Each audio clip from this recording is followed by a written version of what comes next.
Assalamualaikum warahmatullahi wabarakatuh. Halo Sobat Cuan, apa kabar? Semoga sehat selalu dan banyak rezeki. Jumpa lagi ya dengan saya Laras Lesdiantoro di edisi tanggal 1 Oktober tahun 2025.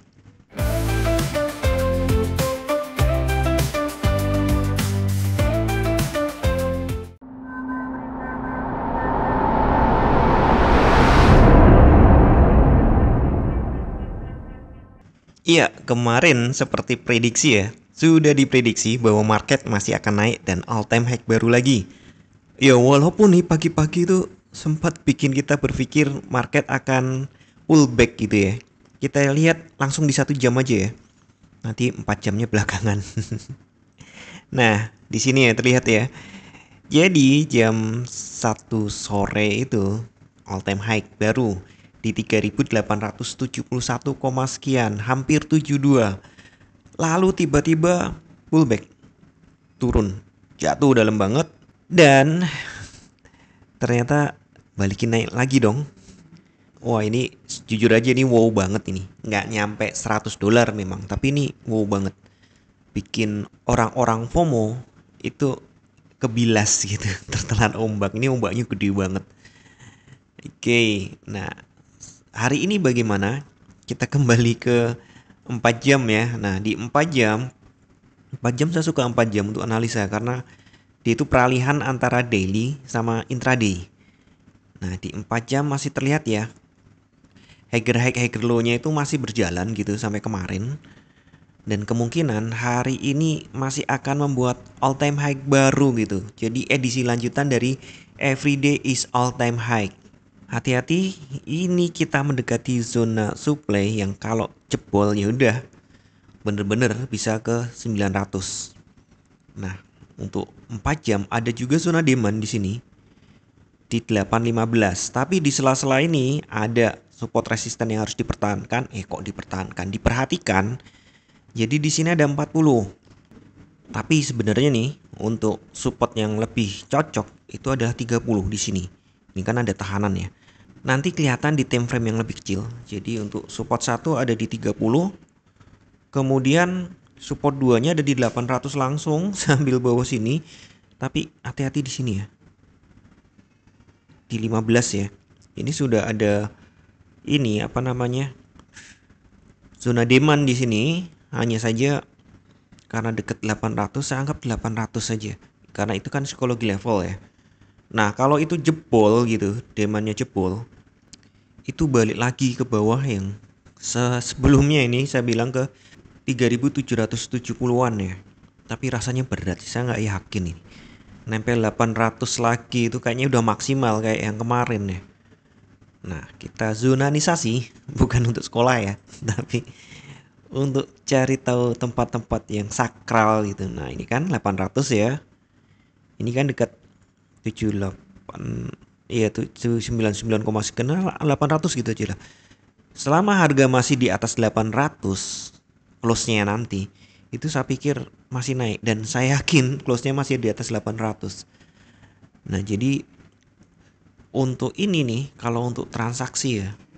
Oh iya, ada pertanyaan kemarin kenapa harga seheboh ini, saya belum sampaikan ya. Kemarin sudah saya bilang kalau Amerika terancam government shutdown.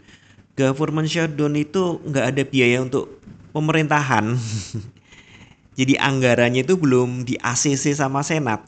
Senat atau apa ya? Iya Senat. Pokoknya anggaran belanjanya itu belum di ACC, belum cair. Dan itu pernah terjadi juga di periode pemerintahan Trump sebelumnya. Emang kok ya Trump ini tuh bikin gara-gara terus. Nah, adanya government shutdown ini berbahaya untuk dolar. Makanya dolar melemah, emas naik dong, gampangnya gitu ya. Selain itu juga ada faktor-faktor rilis data fundamental gitu. Dan untuk malam ini jam 19.15 ada ADP non-farm employment change. Diperkirakan turun dari previousnya nih, dari sebelumnya 54.000 menjadi 53.000. Nah, ini buruk untuk ekonomi, biasanya baik untuk emas. Jadi bad for USD is good for XEU gitu ya. Kemudian jam 21, ini WIB semua ya. Ada ISM Manufacturing PMI diperkirakan naik dari 48,7 menjadi 49,1. Nah, kali ini adalah good for USD, bad for gold. Nah, nanti kemana? Saya pikir masih ada kecemasan tentang government shutdown, dan ini akhir Oktober nih 29 itu ada penentuan suku bunga 96% akan diturunkan lagi sebesar 0,25% atau 25 basis point. Jadi peluang untuk diturunkan lagi itu 96%. Sementara peluang dipertahankan itu hanya 4%. Dan peluang dinaikkan ya 0%, berarti kan sudah lengkap ya 100%. Nah, kira-kira seperti itu. Nah, ini para pelaku pasar tuh sudah mengantisipasi dengan apa? Mindahin dolarnya ke emas. Makanya harga emas naik. Ini udah nempel-nempel all time high lagi nih. Saya pikir ini akan segera all time high. Bisa jadi saat video ini saya edit itu sudah all time high. Nah, perhatikan ya. Jadi di area itu ada zona supply. Dan lihat angka-angkanya nih, kebiasaan-kebiasaannya. Kalau ini tembus, maka dia ke 900. Jadi yang nge-sell nih, kan opsi 1 sell on rejection ya. Sell on rejection sedikit berbahaya karena tren utamanya sangat naik. Kalau ternyata di sini nih gagal tembus, kemudian dilihat juga stokastiknya sangat overbought, Anda bisa sell dengan target pendek. Mungkin di sekitar ya 50 sampai 60, targetnya itu aja.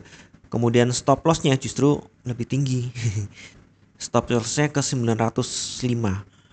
Jadi nggak layak dilakukan ya setup ini ya, karena risknya lebih gede daripada ini peluang profitnya gitu. Memang sih kalau dipanjer, kalau emang bener-bener kuat rejection ya, udah nggak kuat naik, ini oversold, kemudian candlenya juga candle pembalikan, misalnya ada engulfing atau harami di atas itu, peluangnya memang turun dan bisa sampai ke ya kalau bablas nih, kalau bablas bisa sampai ke 30 lagi, bahkan lebih rendah. Tapi saya ragukan itu. Saya pikir market lebih cenderung akan breakout. Nah, ini strategi kedua nih. Opsi keduanya adalah breakout. Jadi jika tembus nih 70-annya itu bisa tembus, maka bisa buy dengan target 900. Oke. Target 900 atau TP yang lebih tinggi ke 920. Jangka panjang ya. Modalnya harus gede ya.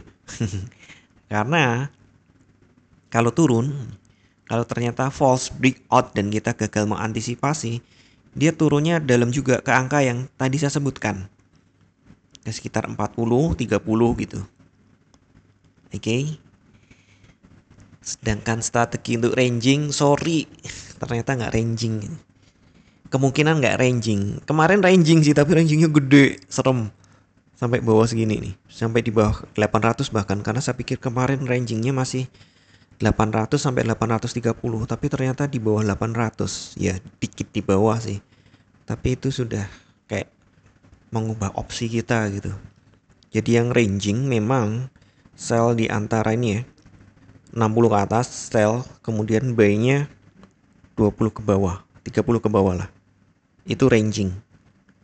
Di atas itu ada kode-kode dari candlestick, stokastik mendukung, berarti sell kalau di atas. Kemudian kalau turun, kemudian juga kondisinya oversold, ada kode-kode dari candlestick gitu, maka yang dilakukan adalah buy. Tapi jujur saya nggak yakin itu ada untuk ranging terlalu besar, soalnya range-nya itu terlalu besar. Biasanya kita ranging ketika harga gerakannya itu sekitar ya maksimal $30.